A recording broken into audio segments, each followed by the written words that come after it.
Hello students, welcome to organic chemistry class.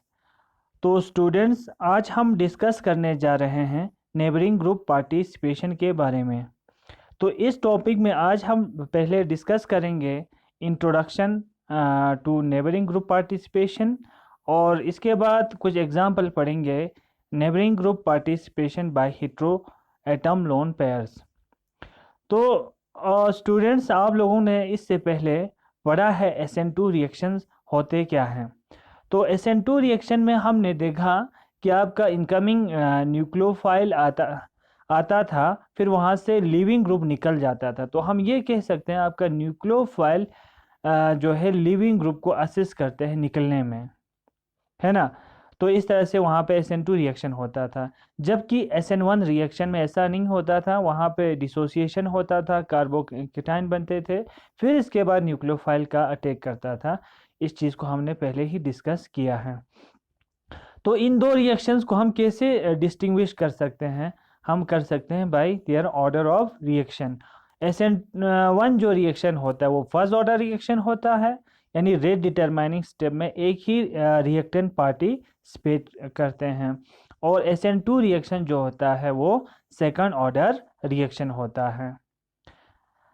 तो SN2 reaction में क्या होता था, बैक साइड से अटैक करते थे, जिसकी वजह से इन्वर्जन ऑफ कन्फिग्रेशन होता था। यानी आपका जो रिएक्टेंट और आपका जो प्रोडक्ट होता था, इनमें जो क्या होता था, वो एक दूसरे का इन्वर्टेड होता था, है ना।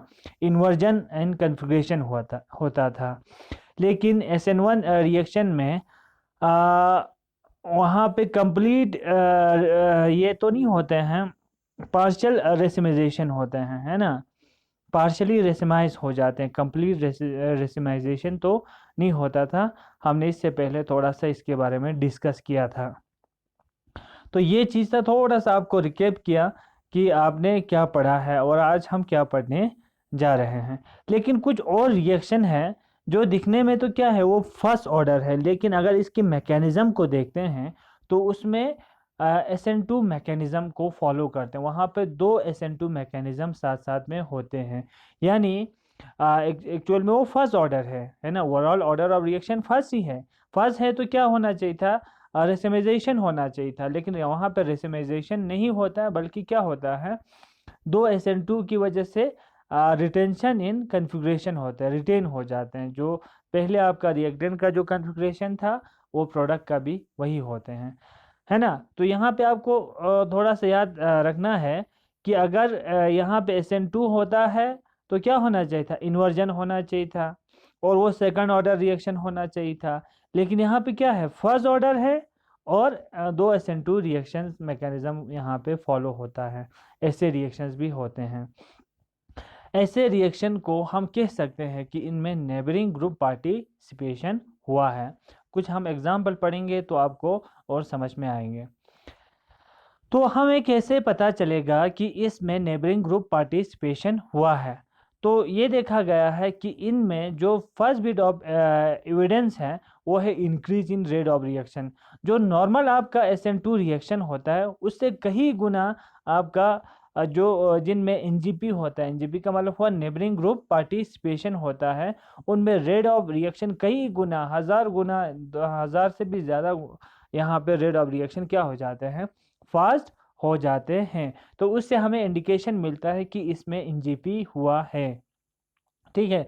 अगर वहाँ रेट ऑफ रिएक्शन जो आप एक्सपेक्ट करते हैं वही आ रहे हैं, यानी इंक्रीज नहीं हो रहा है, तो इसका मतलब ये हुआ कि उसमें नॉर्मल SN2 ही रिएक्शन हो रहा है, वहाँ कोई NGP नहीं हो रहा है, ठीक है। अगर वहाँ स्टीरियो केमिस्ट्री इन्वॉल्व होते हैं तो वहाँ पे जो स्टीरियो केमिस्ट्री होता है, ऐसे रिएक्शन में हमें अनएक्सपेक्टेड स्टीरियो केमिस्ट्री मिलता है। जैसे मैंने ऊपर कहा कि आपको SN2 रिएक्शन तो होता है, लेकिन आपको रिटेंशन इन कन्फिग्रेशन वाला प्रोडक्ट मिलता है, क्योंकि वहाँ पे दो सक्सेसिव SN2 रिएक्शंस होते हैं।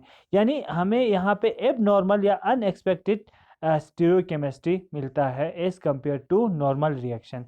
तो उससे भी हमें इंडिकेशन मिलता है कि यहाँ पे क्या हुआ है, नेबरिंग ग्रुप पार्टिसिपेशन हुआ है।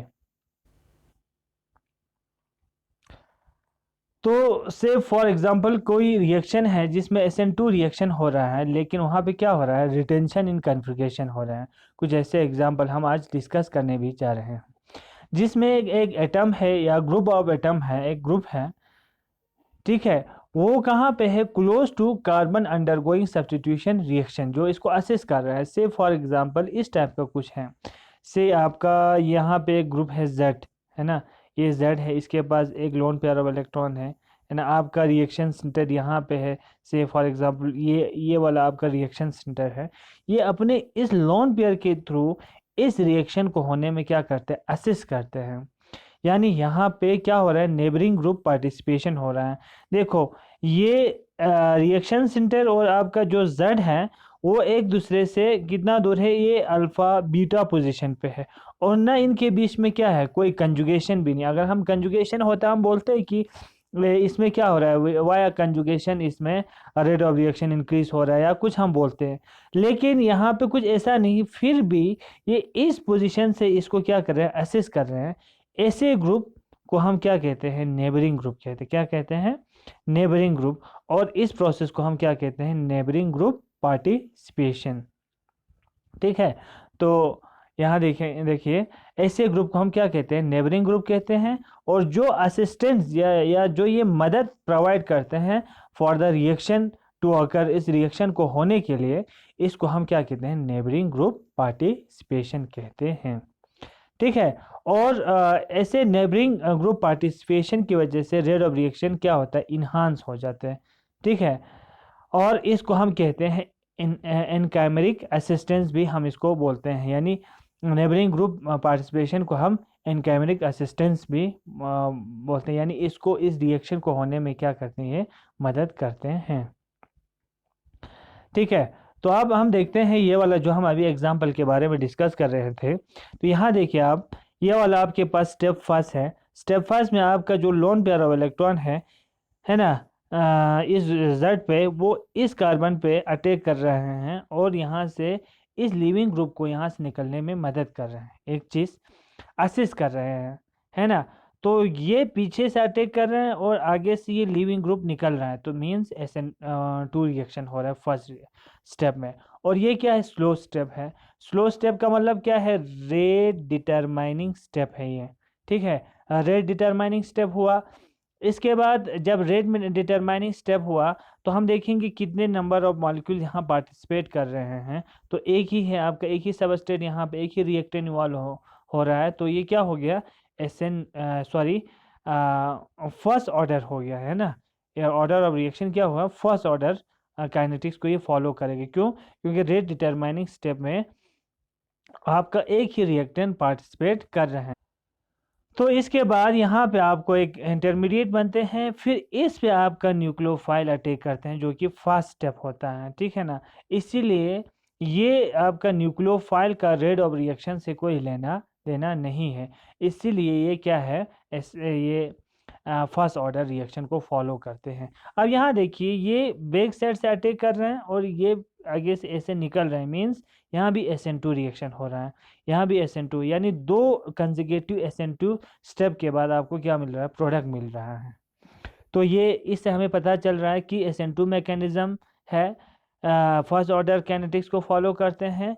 यहाँ पे रिटेंशन एंड कॉन्फ़िगरेशन हो रहा है, जबकि SN2 में क्या होता था, इन्वर्जन होता था। लेकिन यहाँ रिटेंशन क्यों हो रहा है, यानी दो इन ये हो रहा है। फॉर एग्जाम्पल मैं ऐसे डायग्राम से मैं आपको अगर समझाना चाहूँ तो ये इस टाइप का है, ठीक है। फर्स्ट में आपका फर्स्ट स्टेप में SN2 हो रहा है, तो इसका क्या हो जाएगा, इन्वर्जन हो जाएगा ना, ऐसे ऐसे आ जाएगा, इन्वर्जन हो जाएगा, ठीक है।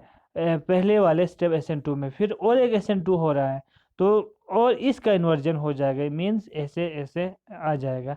मीन्स दो इन्वर्जन के बाद क्या हो जाएगा, आपको रिटेंशन इन कॉन्फ़िगरेशन हो जाता है। इसीलिए यहाँ पे रिटेंशन इन कॉन्फ़िगरेशन होता है, because of to consecutive SN2 steps की वजह से, ठीक। और ये फर्स्ट ऑर्डर है क्योंकि रेट डिटरमाइनिंग स्टेप में आपका रिएक्टेंट ही पार्टिसिपेट करता है और आपका न्यूक्लियोफाइल की कंसंट्रेशन से उसका कोई लेना देना नहीं है। तो हुआ ना, ये SN1 और SN2 से अलग। ये अगर SN2 मानते तो यहाँ पे सेकंड ऑर्डर काइनेटिक्स को फॉलो करना चाहिए था, लेकिन ये तो फर्स्ट ऑर्डर काइनेटिक्स को फॉलो है, तो SN2 का चांस ख़त्म हो गया, है ना। इसको हम SN2 मैकेनिज्म में नहीं डाल सकते हैं। SN1 बोलेंगे, लेकिन SN1 में तो क्या होता है, SN1 में तो आपको रेसिमाइजेशन होता है, यहाँ तो इन्वर्जन, सॉरी यहाँ पे रिटेंशन इन कन्फिग्रेशन हो रहा है, तो SN1 भी हम इसको नहीं कहेंगे। तो इसमें स्टीरियोकेमिस्ट्री भी अजीब सा हुआ है, और यहाँ रेट ऑफ रिएक्शन भी क्या होता है, fast. Rate of reaction fast क्यों होते हैं, देखो आपका अगर नॉर्मल SN1 रिएक्शन है, से फॉर एग्जांपल यहाँ पे मैं आपको समझाऊंगा। नॉर्मल अगर आप से सॉरी SN2 की बात करेंगे, है ना, यहाँ पे आपका न्यूक्लियोफाइल है, बाहर से आपको यहाँ पे अटैक करना है, फिर यहाँ से निकल जाना है, फिर आपको यहाँ पे प्रोडक्ट बनेगा। यानी इस न्यूक्लियोफाइल को हमें इसके पास हमें लाना पड़ेगा। यानी यहाँ से ये आपके यहाँ पे सॉल्वेंट है, इनके साथ इंट्रैक्शन करेगा, बहुत सारा इंट्रैक्शन यहाँ पे स्टीरिक रिपल्शन, सब के बाद ये इस सेंटर पे पहुँचेगा, रिएक्शन सेंटर पे, फिर इसके बाद यहाँ पे रिएक्शन होगा, ठीक है। लेकिन यहाँ क्या हो रहा है, एनकाइमरिक असिस्टेंट या NGP में क्या हो रहा है, से आपका यही Z वाला हम एग्जाम्पल लेंगे, ठीक है। ये आपका यहाँ पे रिएक्शन स्टेट, ये विद इन द मॉलिक्यूल है, मॉलिक्यूल के अंदर ही ये Z है। इसको न किसी जगह ओरिएंटेशन, यहाँ इसको ओरिएंटेशन भी चाहिए ना, देखो कोई मॉलिक्यूल के बहुत सारे ओरिएंटेशन होता है, ठीक है ना। इसका ओरिएंटेशन कुछ भी हो सकते हैं, यहाँ पे X होगा, यहाँ पे कुछ होगा, इसको एक पार्टिकुलर ओरिएंटेशन के बाद ये आपका न्यूक्लियोफाइल यहाँ पे अटैक करते हैं, वरना उसको स्टीरिक हिंड्रेंस होगा या इसको प्रॉपर ओवरलैप नहीं होगा, तो बहुत सारा कंडीशन के बाद ये न्यूक्लियोफाइल यहाँ पे अटैक करते हैं। जब आपका न्यूक्लियोफाइल बाहर से आता हो, इंटर मॉलिक्यूलर जिसको हम बताते हैं, इंटर यानी बाहर से आते हो, लेकिन इंट्रा में क्या हो रहा है, विद इन द मॉलिक्यूल क्या हो रहा है, आपको ना ओरिएंटेशन की ज़रूरत है, आपको बस ये कंडीशन फुलफिल होना चाहिए, ऐसे होना चाहिए, इसके साथ यहाँ इंट्रैक्शन होना चाहिए, ना इसको सॉल्वेंट का असर होगा ना किसी का असर होगा, तो एकदम से यहाँ ये इस पर अटैक करेगा और यहाँ से ये निकल जाएगा, तो रेट ऑफ रिएक्शन बहुत फास्ट हो जाएगा as compare to normal SN2। ये समझ आया, ठीक है ना। इसीलिए रेट ऑफ रिएक्शन फास्ट होता है। और आपने इन्वर्जन स्टीरियोकेमिस्ट्री भी देखा, स्टीरियोकेमिस्ट्री अलग से हो जाते हैं, बिकॉज 2 SN2 यहाँ पे हो रहा था, ठीक है। तो हमने ये देखा कि इस एनकाइमरिक असिस्टेंट या NGP में क्या हो रहा था, 2 स्टेप में हो रहे थे मैकेनिज्म, और 2 कंजुगेटिव SN2 मैकेनिज्म को फॉलो कर रहे थे, और लास्ट में क्या हो रहे थे, रिटेंशन इन कन्फिग्रेशन हो रहे थे। और इसके बाद आप फर्स्ट स्टेप में हमने देखा आपका न्यूक्लियोफाइल अटैक करते हैं आपके रिएक्शन सेंटर पे, और वहाँ से लिविंग ग्रुप निकल जाते हैं। फिर सेकंड स्टेप में आपका न्यूक्लियोफाइल अटैक करते हैं, वो भी बैक साइड से अटैक करते हैं, फिर से एक SN2 स्टेप होता है, इसके बाद आपको ओवरऑल रिटेंशन इन कन्फिग्रेशन होता है। और फर्स्ट स्टेप स्लो स्टेप था, यही रेट डिटरमाइनिंग स्टेप था, इसीलिए फर्स्ट ऑर्डर काइनेटिक्स को ये फॉलो करते हैं। इसमें हमें आपके न्यूक्लियोफाइल का कोई असर नहीं होता है, ठीक है। तो हम ये कह सकते हैं कि जो एनकाइमरिक असिस्टेंट होता है वो रेट रिएक्शन को कई गुना इन्हांस करते हैं। क्यों करते हैं इसको भी हमने डिस्कस किया, क्योंकि यहाँ पे एक इंटरनल अटैक होता है ना, इंटरनली अटैक करते हैं आपका न्यूक्लियोफाइल, इसको बाहर से आने की ज़रूरत नहीं है, जबकि आपका न्यूक्लियोफाइल नॉर्मल SN2 में बाहर से आना है, उसको बहुत सारे पड़ाव पार करने पड़ते हैं, सॉल्वेंट का इंट्रैक्शन, स्टीरिक हिंड्रेंस, इसके बाद और एक पार्टिकुलर ओरिएंटेशन के बाद ये अटैक करते हैं थे। यहाँ पे तो विद इन द मॉलिक्यूल है, इसीलिए रेट ऑफ रिएक्शन क्या होता है, फास्ट होते हैं, ठीक है। और आपका जो Z है, आपका इंटरनल जो न्यूक्लियोफाइल है, वो अपने पोजीशन के बेस पे एकदम से अटैक करते हैं, और रेट ऑफ रिएक्शन क्या हो जाते हैं, फास्ट होते हैं। तो यहाँ देखिए थर्मोडाइनमिकली नॉर्मल SN2 से ये ज़्यादा फेवरेबल है। थोड़ा मैं यहाँ आपको समझाना चाहूँगा, जो यहाँ आप देखते हैं नॉर्मल SN2 मैकेनिज्म में, ये आपका से आपका अल्काइल हैलाइड है, यहाँ न्यूक्लियोफाइल है, यहाँ पे आपको रिएक्शन होना था, ठीक है। तो आपका ट्रांजिशन स्टेट क्या बनेगा, न्यूक्लियोफाइल होगा, ठीक है। फिर इसके बाद यहाँ पे आपका रिएक्शन सेंटर, और ये बनता होगा। यानी आपका जो इंट्रोपी है रैंडमनेस जो होता है यहाँ डिक्रीज हो जाता है, बहुत ज़्यादा डिक्रीज हो जाते हैं। हम ये कहते हैं ना कि रेट ऑफ रिएक्शन उतना ही ज़्यादा होगा जितना इंट्रोपी इंक्रीज होता है। यहाँ पे दो रिएक्टेंट थे, यहाँ एक हो गया ना, रैंडमनेस क्या हो गया, डिक्रीज हो गया, बहुत हद तक डिक्रीज हो गया नॉर्मल SN2 में। ठीक है, अब इसमें देखिए इस वाले स्टेप में क्या हो रहा है, आपके यही वाला मैं फिर से लूँगा। आपके यहाँ Z था ना, यहाँ Z था और आपका रिएक्शन सेंटर यहाँ था, यहाँ से यहाँ अटैक करते थे, यहाँ निकल जाते थे, है ना। तो मीन्स इसका जो ट्रांजिशन स्टेट है वो कैसा बनता होगा, ये यहाँ से निकलता होगा, ये इसके साथ बॉन्ड बनाता होगा, ऐसा कोई ट्रांजिशन स्टेट। यानी इसका और इसका जो फ्रीडम हम देखते हैं तो कोई चेंज नहीं है यहाँ पे, यानी डिक्रीज इन एंट्रोपी नहीं हो रही है यहाँ पे, very much decrease in entropy हो रहा है। यहाँ पे दो थे, यहाँ एक हो रहा है, तो एकदम से अनफेवरेबल कंडीशन में जा रहे हैं, यहाँ पे इतना असर नहीं हो रहा है।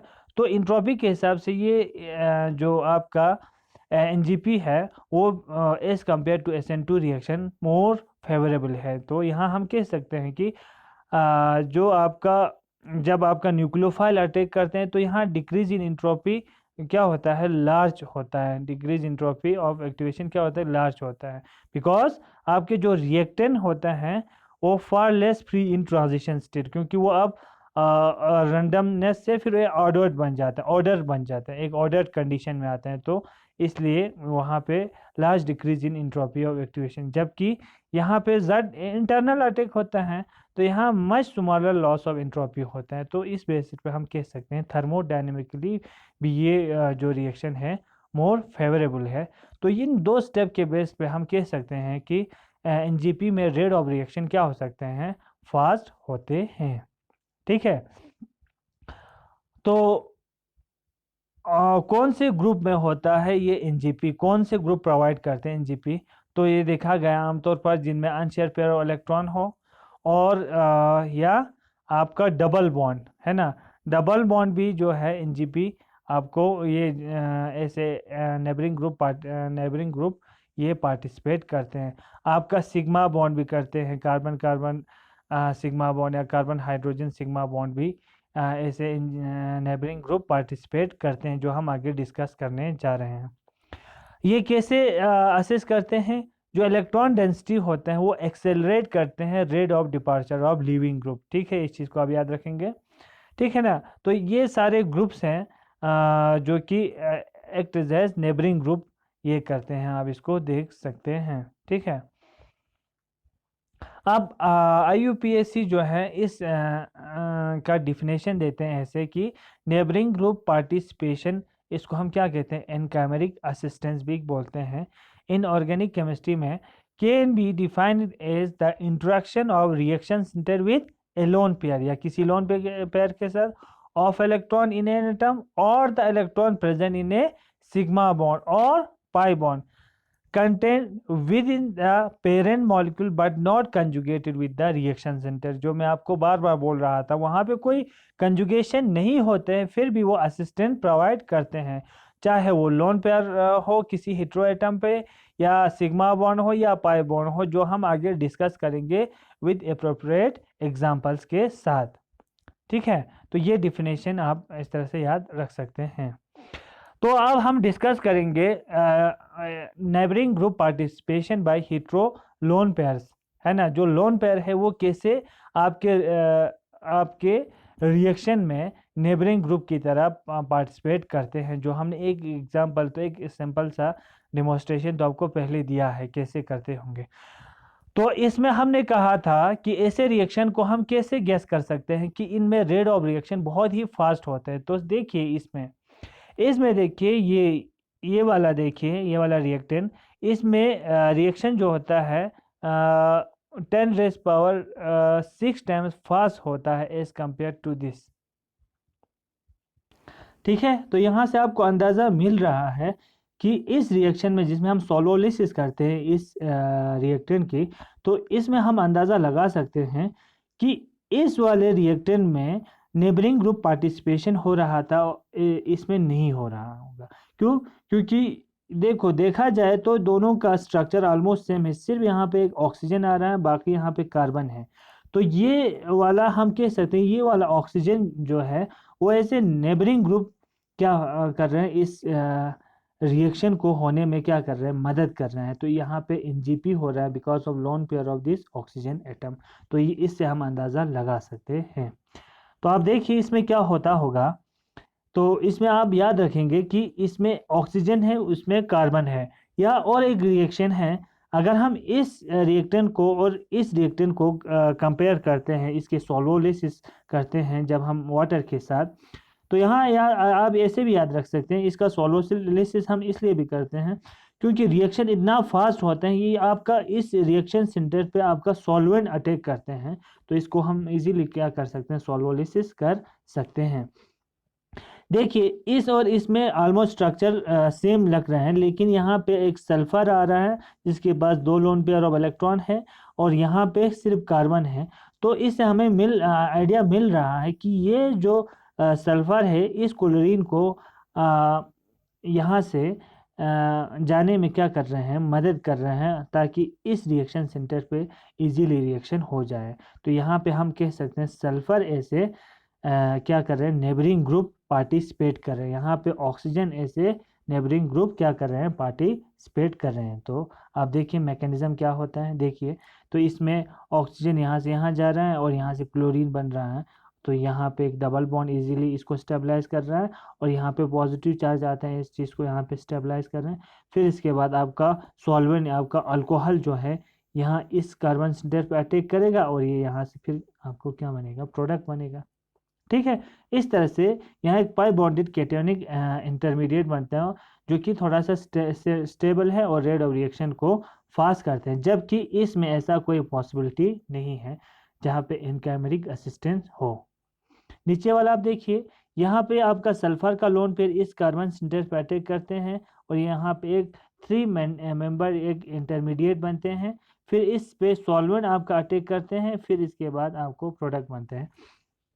तो इस तरह से हम कह सकते हैं कि इसमें क्या हो रहा है, इनकैमरिक या नेबरिंग ग्रुप पार्टिसिपेशन हो रहा है, इसमें ये चीज़ पॉसिबल नहीं है। तो ये इन्हांस रेट ऑफ रिएक्शन देखो कितना गुना है, ये 600 टाइम्स फास्ट है, ये 10⁻⁶ फास्ट है एज कम्पेयर टू दिस। तो इससे हमें आइडिया मिल रहा है कि रेट ऑफ रिएक्शन फास्ट हो रहा है, तो यहाँ पे भी क्या हो रहा है, इनकैमरिक असिस्टेंस हो रहा है, नेबरिंग ग्रुप पार्टिसिपेशन हो रहा है। तो यहाँ पे यही चीज़ यहाँ पे लिखा है, इस चीज़ को आप पढ़ सकते हैं।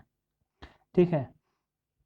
आप देखिए और एक एग्जांपल लेंगे, यहाँ पे ये वाला अगर हम रिएक्टेंट लेंगे और ये वाला देखते हैं, इनके बीच में जब हम कंपेयर करते हैं, तो ये वाला 10⁻⁴ टाइम्स फास्टर हाइड्रोलिसिस होते हैं इसकी एज कंपेयर टू दिस। ठीक है। क्यों? क्योंकि यहाँ पे एक इंटरमीडिएट बनते हैं जिसको हम सल्फोनियम इंटरमीडिएट बनते हैं, जो कि एक नेबरिंग ग्रुप, जो आपका जो सल्फर है वो एक नेबरिंग ग्रुप की तरह पार्टिसिपेट करते हैं, और इस रिएक्शन को क्या करते हैं, एनकैमेरिक असिस्टेंस देते हैं, जो हम ऐसे शो कर सकते हैं। तो यहाँ देखिए आप, यहाँ पे क्या है, इथाइल है ना, आपका थायो ग्रुप, यहाँ सल्फर है, इसके बाद CH2 है, इसके बाद यहाँ पर CH2 है, और यहाँ पे आपका Cl है। ठीक है। तो यहाँ देखिए आप, इसमें क्या हो जाएगा, यहाँ पे सल्फर पे आपको पता है 2 लोन पेयर इलेक्ट्रॉन होता है, ये यहाँ पे ऐसे अटैक करेगा, और यहाँ से आपका लीविंग ग्रुप क्या हो जाएगा, निकल जाएगा।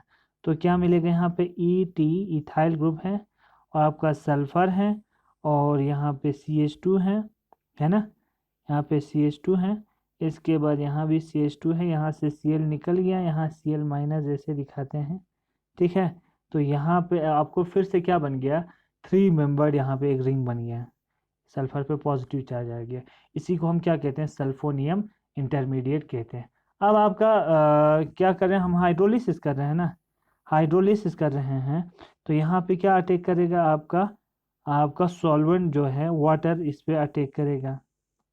ठीक है। वाटर अब इस पे अटैक करेगा, वाटर जब यहाँ पे अटैक करेंगे तो आपको अल्टीमेटली क्या बनेगा, प्रोडक्ट यहाँ पे बन जाएगा। तो ये यहाँ से यहाँ निकल जाएगा, ऐसे ये ब्रेक हो जाएगा। ठीक है। तो आपका जो सॉल्वेंट है इस पे अटैक करेगा, तो आपको प्रोडक्ट यहाँ पे बन जाएगा। ऐसे क्या बनेगा आपका, मैं यहाँ पे लिखता हूँ इथाइल है, ठीक है, फिर इसके बाद सल्फ़र है, ये इसके साथ CH2 है, ये पॉजिटिव चार्ज ख़त्म होगा ना, क्योंकि आपका ये लोन पेयर आप वापस आ गया, आपका CH2 है और यहाँ पे अटैक करने की वजह से यहाँ पे OH आएगा। तो इस तरह से आपका एनकाइमेटिक असिस्टेंट होगा और रेट ऑफ रिएक्शन यहाँ पे फास्ट हो जाएगा।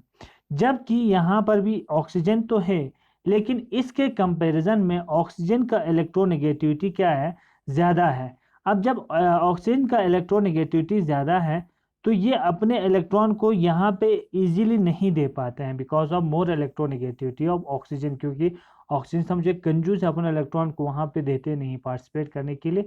तो rate of reaction as compare to ये इसमें रेट ऑफ रिएक्शन 10⁻⁴ टाइम्स कम है, इसमें ज़्यादा है, क्योंकि यहाँ पे क्या होता है, एनकाइमेटिक असिस्टेंट होता है, NGP होता है by the lone pair of the sulphur, ठीक है। तो यहाँ पे रेट ऑफ रिएक्शन क्या हो जाएगा, फिर फास्ट हो जाएगा, ठीक है। इस तरह से आप इस एग्जाम्पल को सॉल्व कर सकते हैं, एग्जाम में ऐसे क्वेश्चन आपको पूछे जाते हैं, ठीक है। यहाँ इसकी एक्सप्लेनेशन हो गया, इस चीज़ को आप पढ़ सकते हैं।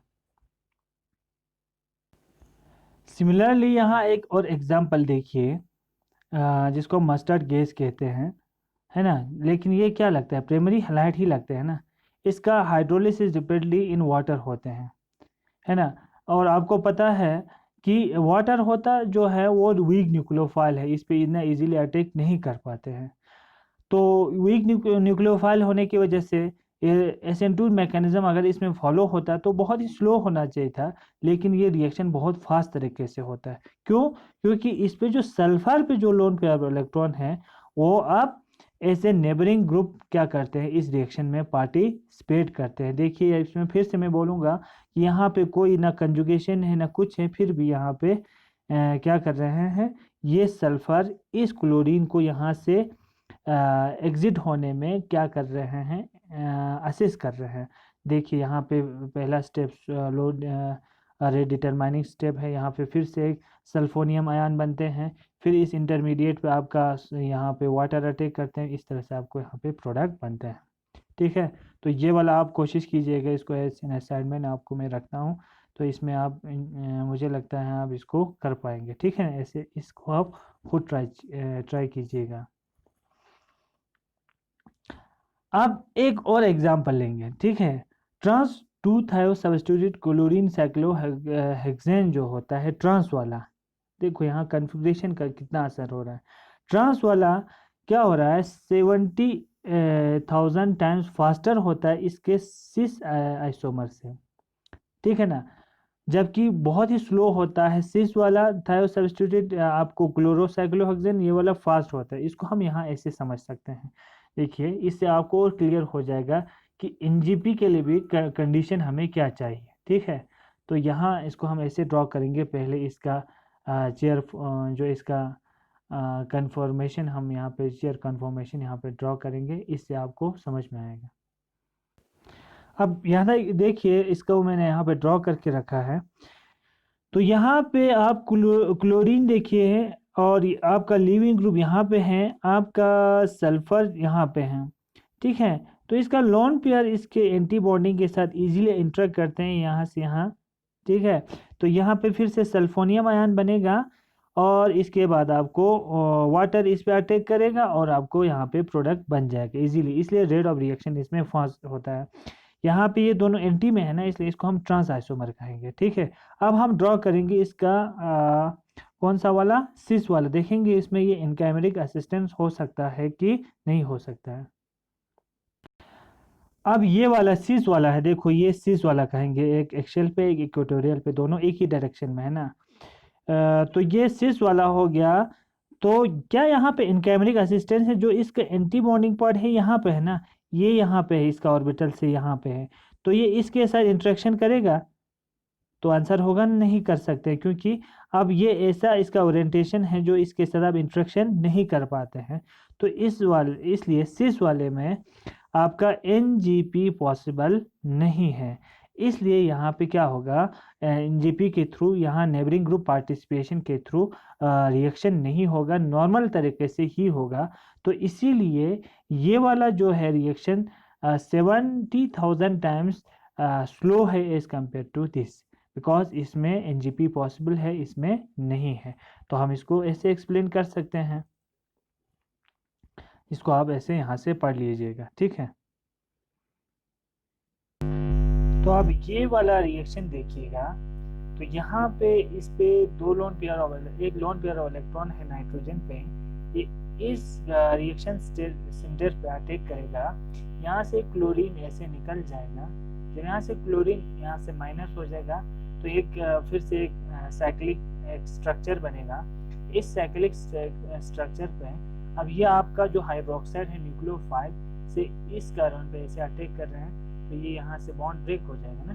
तो अब यहाँ से देखिए इस वाले कार्बन से क्या जुड़ गया, OH, इस कार्बन के साथ OH जुड़ गया, फिर ऐसा एक यहाँ पे क्या है इसके साथ मिथाइल, यहाँ हमने मिथाइल जोड़ दिया, फिर इस वाले कार्बन के साथ है ना, जिसको मैं ऐसे डॉट कर रहा हूँ, इस वाले कार्बन के साथ यहाँ पे क्या अटैच है, नाइट्रोजन और 2 इथाइल ग्रुप। तो इस तरह से एक रीअरेंज्ड अल्कोहल यहाँ पे बन जाते हैं। तो ये रिएक्शन भी बहुत फास्ट होता है। क्यों होता है? बिकॉज यहाँ पे लोन पेयर ऑफ जो नाइट्रोजन है वो ऐसे एनजीपी यानी नेबरिंग ग्रुप पार्टिसिपेट करते हैं इस रिएक्शन प्रोसेस में। तो इस तरह से आप नाइट्रोजन का एग्जांपल ले सकते हैं। जो नाइट्रोजन है फिर से असेस कर रहा है हाइड्रोलिसिस में, है ना। इस एस्टर के हाइड्रोलिसिस में ये नाइट्रोजन जो है वो असेस कर रहे हैं, खुद पे कोई रिएक्शन नहीं हो रहा है, जस्ट असेस कर रहे हैं इस हाइड्रोलिसिस को, ठीक है। देखिए कैसे कर रहे हैं, ये यहाँ से यहाँ अटैक करते हैं, इंटरनल अटैक है, फिर से फास्ट रिएक्शन होगा, यहाँ से यहाँ निकल जाएगा, ठीक है। यहाँ से निकल जाएंगे तो यहाँ 5 मेंबर एक इंटरमीडिएट बनेगा, ये नेगेटिव चार्ज यहाँ आ गया ना, वहाँ यहाँ से फिर वापस आएगा, यहाँ से ये OPH यहाँ से निकल जाएगा, ये माइनस हो गया, और यहाँ पे क्या रहेगा फिर ये वाला, आप ये वाला रिंग यहाँ पे बनेगा। अब आपका न्यूक्लियोफाइल जो आपका सॉल्वेंट है यहाँ पे वाटर, अब अटैक करेगा इस कार्बोनिल कार्बन पे, यहाँ से ये रिंग ब्रेक होके ऐसे वापस जाएगा अपना लोन पेयर, तो फिर से आपका ये रिंग फिर से ओपन हो जाएगा। इस तरह से आपको यहाँ पे इंटरमीडिएट आपको जो प्रोडक्ट है बन जाएगा। देखिए यहाँ नाइट्रोजन पे कुछ नहीं हुआ ना, इसलिए रेट ऑफ रिएक्शन को होने के लिए असेस की, दैट मीन यहाँ पे जो नाइट्रोजन है वो ऐसे नेबरिंग ग्रुप पार्टिसिपेट कर रहा है, इस रिएक्शन को एंकर कर रहा है, असेस कर रहा है, ठीक है ना। तो इस तरह से आप कर सकते हैं। अब ये वाला कुछ एग्जांपल देखिए, ये ऑलरेडी एक साइक्लिक स्ट्रक्चर है, यहाँ पे जो ऑक्सीजन पे लोन पेयर ऑफ इलेक्ट्रॉन है ये असेस कर रहे हैं। देखो सबसे ज्यादा फास्ट रिएक्शन डी में हो रहा है, 4.84 × 10⁴ टाइम्स फास्टर देन ए में क्यों स्लो हो रहा है? बिकॉज यहाँ पे इस ग्रुप को यहाँ से निकलने में सिर्फ आपका न्यूक्लियोफाइल ही यहाँ अटैक करके निकाल देगा, लेकिन कोई और इंटरनल ग्रुप नहीं है जो इस ग्रुप को असेस कर रहे हैं। यहाँ पे रेट ऑफ रिएक्शन थोड़ा सा फास्ट हो रहा है, यहाँ पे एक साइक्लिक है ना, एक साइक्लिक इंटरमीडिएट बन रहा है, 3 मेंबर, यहाँ 4 मेंबर बन रहा है, यहाँ 5 मेंबर। जो 5 मेंबर होते हैं उसमें रेट ऑफ रिएक्शन सबसे ज्यादा होता है, क्योंकि वो इजीली बन जाते हैं, ठीक है ना।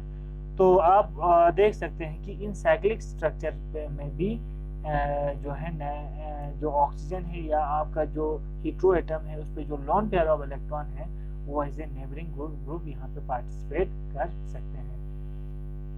अब हम 2 केस लेंगे, केस ए और केस बी। ये केस ए क्या है, बी क्या है, उसको हम समझने की कोशिश करते हैं। तो कोई 2 रिएक्शन है, ए है, जो ए वाला है इसमें जो रिएक्शन हो रहा है एज कंपेयर टू बी वो 670 टाइम्स फास्टर देन बी है। जब इसको हम इस ए को रिएक्ट करते हैं किसके साथ, एसिटिक एसिड के साथ, यानी हमें लग रहा है कि अब देखो हमने अभी कंपाउंड को देखा नहीं, हम ऐसे बोल रहे हैं कि ए में जो रिएक्शन है वो 670 टाइम ज्यादा फास्ट हो रहा है as compare to B, means जो ए वाला है उसमें क्या हो रहा होगा, नेबरिंग ग्रुप पार्टिसिपेशन हो रहा होगा। तो इसमें दो स्ट्रक्चर हम देखेंगे। जो ये डायस्टेरोमर है वो एंटी है। देखो आपका टॉसलेट ग्रुप और आपको जो एस्टेट ग्रुप हो एक दूसरे के एंटी में है, ये बैक साइड में है तो ये एंटी। इस पे जब हम एस्टिक एसिड के साथ इसको ट्रीट करते हैं तो हमें ये वाला आपको प्रोडक्ट मिलते हैं। तो यहाँ पे स्टीरियोकेमिस्ट्री देखिए लिविंग ग्रुप ऐसे था और यहाँ भी लिविंग ग्रुप जो इनकमिंग न्यूक्लियोफाइल है दोनों की स्टीरियोकेमिस्ट्री सेम है। मीन्स यहाँ पर भी एंटी है ये प्रोडक्ट, ये भी एंटी है और यहाँ पे क्या हुआ रिटेंशन इन कन्फिगरेशन हुआ। दैट मीन्स यहाँ पे क्या हो रहा है एनजीपी हो रहा है और रेट ऑफ रिएक्शन दोनों क्या हो रहा है फास्ट हो रहा है। जबकि हम केस बी लेंगे, यहाँ पे ये सिन आइसोमर है, सिस है, जो हमने ऊपर एक केस डिस्कस किया था ना ट्रांस और सिस, तो ये समझो ट्रांस वाला ही है। ठीक है, तो ट्रांस में क्या हो रहा है एनजीपी हो रहा है। सिस वाला देखिए इसमें रेट ऑफ रिएक्शन बहुत ही स्लो है और इस सेंटर पे देखिए यहाँ पे क्या हुआ इन्वर्जन इन कन्फिगरेशन हुआ। मीन्स इसका रेट भी स्लो है, इसमें कोई स्टीरियोकेमिस्ट्री हमने जो एक्सपेक्ट किया था वही आ रहा है, क्योंकि यहाँ पे SN2 रिएक्शन हो रहा है तो यहाँ इन्वर्जन होना चाहिए था, इन्वर्जन हो रहा है। दैट मीन्स ये सिंपल SN2 मैकेनिज्म को फॉलो कर रहा होगा। इसका मतलब ये हुआ कि इसमें NGP neighbouring group participation possible नहीं है। इस वाले केस में नेबरिंग ग्रुप पार्टिसिपेशन पॉसिबल है। क्यों है?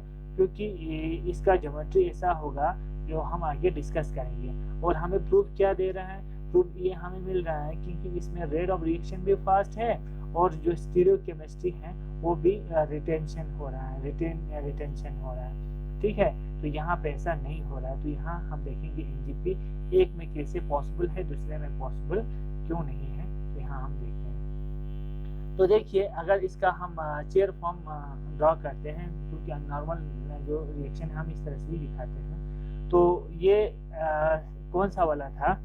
ट्रांस वाला है ना। तो हम इसको थोड़ा सा, ये वाला ज़्यादा स्टेबल है लेकिन रिंग फ्लिप होते रहते हैं। अब हम दोनों को एक्सियल पोजीशन पे लाएंगे। ये आपका स्टेट ग्रुप है, या आपका टॉसलेट है जो आपका लिविंग ग्रुप है। ठीक है, तो यहाँ पे ये ऑक्सीजन पे जो लोन पेयर है वो इसके एंटी बॉन्डिंग पे क्या करेगा? अटैक करेगा और यहाँ से लिविंग ग्रुप टॉसलेट जो है वो निकल जाएगा। ठीक है, जिस तरह से हम अभी तक पढ़ रहे थे सेम। तो यहाँ पे एक 5 मेंबर एक इंटरमीडिएट बनेगा जो एक बिल्कुल सिमेट्रिकल है। ठीक है, अब यहाँ देखिए यहाँ पे ये 5 मेंबर रिंग बनने के लिए ये क्या होना चाहिए? सिन होना चाहिए ना। दोनों एक ही, एक पीछे एक आगे तो नहीं होगा, ये बैक साइड में होगा, ये फ्रंट साइड में होगा, ये पॉसिबल तो नहीं है ना। इसलिए दोनों सिस या दोनों ट्रांस होना चाहिए, एक ही डायरेक्शन में होना चाहिए, तभी ये 5 मेंबर रिंग बनेगा। यही हमारा मतलब रिक्वायरमेंट है, यही एसी के बगैर ये 5 मेंबर रिंग नहीं बन सकते। एक सिमेट्रिकल एक इंटरमीडिएट बनते हैं यहाँ पे। ठीक है, इसके बाद यहाँ पे ये रेजोनेंस भी दिखा सकते हैं दोनों साइड में। ये पॉजिटिव चार्ज यहाँ भी आ सकते हैं, ये पॉजिटिव चार्ज यहाँ भी आ सकते हैं। ठीक है ना, इस यहाँ तक तो आपको समझ आया होगा। तो यहाँ आप इसको ऐसे एक्सप्लेन कर सकते हैं, इसको आप आराम से पढ़ सकते हैं। ठीक है ना, जो पहला SN2 रिएक्शन हो रहा है इसमें ये यहाँ से पीछे से अटैक कर यहाँ से SN2 एक हो रहा है। फिर इसके बाद यहाँ पे अब दूसरा अटैक है, हम उसको देखेंगे। अब जो इसका जंक्शन है वो सिस है, इसको आप समझेगा। अब नेक्स्ट वाला इस पे हम अब न्यूक्लियोफाइल पे क्या करेंगे? अटैक करेंगे। ठीक है, तो क्या होगा? आपका न्यूक्लियोफाइल यहाँ पे अटैक करेगा ऐसे, यानी दूसरा SN2 होगा। तो ये वाला कन्फिगरेशन, यानी ये ऐसे टूट के ऐसे जाएगा तो वो ऐसे यहाँ रहेगा। ये नीचे से अटैक किया तो ये वैसे। अब ये वाला थोड़ा सा अनस्टेबल कंडीशन है ना, तो ये रिंग फ्लिप होके इस तरह से जाएगा। ठीक है ना, तो ये इस साइड में ऊपर की साइड में, नीचे की साइड में हुआ ना, तो दोनों का कन्फिगरेशन क्या अलग है। यानी इसको हम ऐसे डॉट से दिखाएंगे, इसको फ्रंट पे दिखाएंगे, तो यहाँ पे इस तरह से इसका रिटेंशन इन कन्फिगरेशन हो गया। जो पहले भी ऐसे ही था अब भी ऐसा हुआ। ठीक है, अब जो दूसरा डायस्टेरोमर है जिसमें इन्वर्जन ऑफ कन्फिगरेशन होता है, उसकी स्टीरियोकेमिस्ट्री क्यों ऐसा होता है उसको हम अभी डिस्कस करेंगे। जहाँ देखिए इसको अगर हम चेयर फॉर्म में ड्रॉ करेंगे तो OTS यहाँ होगा, उसका जो एंटी बॉन्डिंग पार्ट यहाँ होगा और ये लोन पेयर यहाँ पे होगा। यहाँ से जाके ऐसे इसके साथ ओवरलैप तो नहीं करेगा ना, इसको असेस नहीं कर पाएगा कि ये OTS यहाँ से निकल जाए, तो ये पॉसिबल ही नहीं है ना। जब ये पॉसिबल नहीं है तो आपका ये लोन पेयर जो है वो नेबरिंग ग्रुप पार्टी से ऐसे नेबरिंग ग्रुप पार्टिसिपेट नहीं करेगा, इस रिएक्शन को असिस्ट नहीं करेगा। अब क्या होगा फिर इसमें जो रिएक्शन होगा वो ऐसे होगा, आपका न्यूक्लियोफाइल एसिटिक एसिड आएगा, इस वाले कार्बन पे अटैक करेगा, इसका कोई अब रोल नहीं है, इसको आप देखना ही नहीं। जो नॉर्मल SN2 होता है ना, इस पे अटैक करेगा, यहाँ से OTS निकल जाएगा। जब ये यहाँ से पीछे से अटैक किया तो क्या हो जाएगा, यहाँ पे inversion in configuration. Students, I hope कि आप लोगों को ये नेबरिंग ग्रुप पार्टिसिपेशन समझ में आया होगा। नेक्स्ट सेशन में हम कुछ और एग्जाम्पल डिस्कस करेंगे। इसमें अगर आपको कुछ प्रॉब्लम होता है तो फिर से आप कमेंट सेक्शन में जाके आपके गूगल क्लासरूम के वहाँ से आप पूछ सकते हैं, या व्हाट्सएप ग्रुप पे आप फिर से पूछ सकते हैं। तो ये कुछ सिंपल एग्जाम्पल थे जिसमें नेबरिंग ग्रुप पार्टिसिपेट कर रहे थे by the lone pair of the hetero atom. ठीक है, तो अभी इतना ही हम इस क्लास में डिस्कस करेंगे। तो थैंक यू वेरी मच।